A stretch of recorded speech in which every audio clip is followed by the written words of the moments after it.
Imaginez pouvoir emprunter des millions de dollars sans aucune garantie. Exploiter une faille dans un protocole DeFi, empocher un profit énorme et rembourser le prêt. Le tout en quelques secondes. Ça semble trop beau pour être vrai.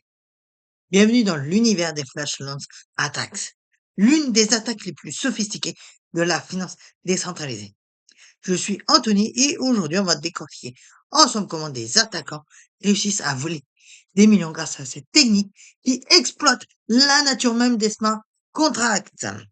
Avant de parler d'attaque, il faut comprendre ce qui est un flash loan. C'est un concept révolutionnaire introduit par des protocoles comme Aave ou DivX. Contrairement à un prêt traditionnel où vous devez fournir des garanties et rembourser en plusieurs mois, un flash loan est un prêt instantané qui doit être remboursé dans la même transaction blockchain.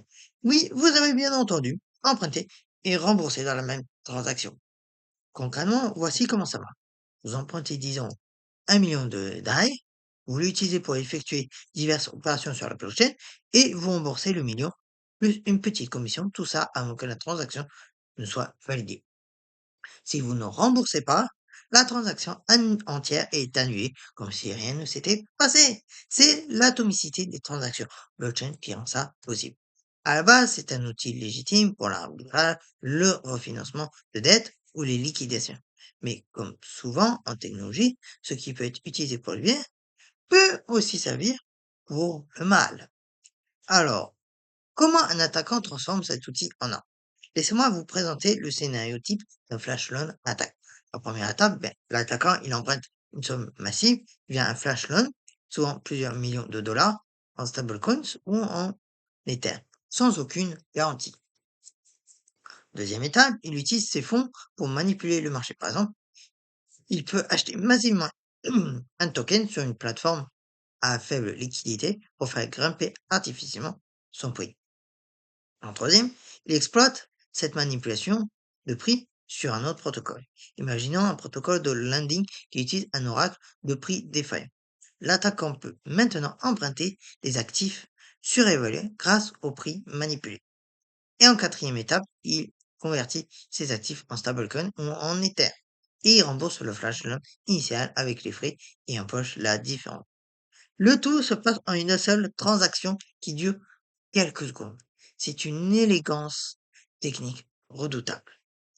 Les flash lance attaques ne sont pas de la théorie. On a eu des cas spectaculaires en février 2020 avec BZX qui a été attaqué 2 fois en une semaine.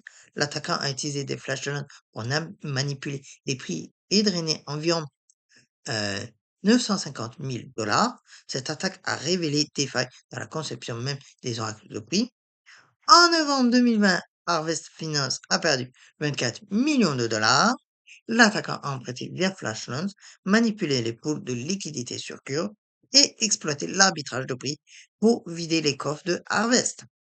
Plus récemment, en 2023, Valor Finance s'est fait dérober 197 millions de dollars dans l'une des plus grosses attaques Flash Loans de l'histoire. L'attaquant a exploité une vulnérabilité dans le mécanisme de donation des e-tokens. Trois vulnérabilités principales sont exploitées dans ces attaques. Premièrement, les oracles de prix fragiles. Quand un protocole se fie à un seul exchange ou à une seule source de prix, il devient vulnérable à la manipulation. La flash loan permet d'injecter assez de liquidité pour fausser temporairement ces prix.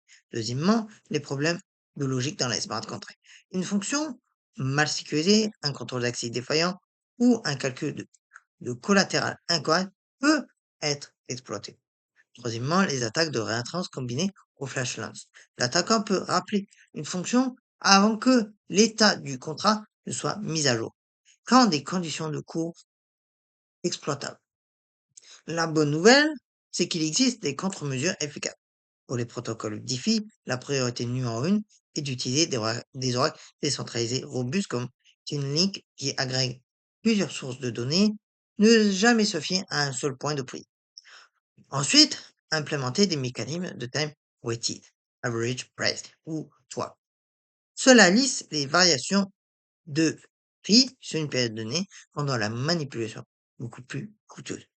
Les audits de sécurité par plusieurs entreprises spécialisées sont essentiels. Des firmes comme Orbit, OpenZP ou Consensus Intelligence doivent passer au crypte chaque ligne de code avant le déploiement. Mettre aussi en place des circuits breakers qui posent automatiquement le protocole si des variations anomales sont détectées. Il peut du coup sauver des millions. Enfin, les bug bounties.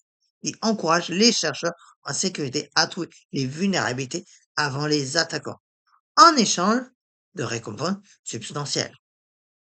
On arrive à une question intéressante. Est-ce du hacking ou de l'arbitrage sophistiqué? Légalement, c'est complexe. L'attaquant n'a pas forcément de porte. Il n'a pas forcé de porte, donc il a simplement utilisé le code exactement comme il était écrit. C'est le fameux principe code is law de la blockchain qui se retourne contre les développeurs. Certains argumentent que ces attaques sont une forme de test de résistance darwinien. Les protocoles faibles disparaissent, les robustes survivent. D'autres y voient du vol pur et simple. Ce qui est sûr, c'est que dans la DeFi, la responsabilité incombe aux développeurs de créer des systèmes inattaquables.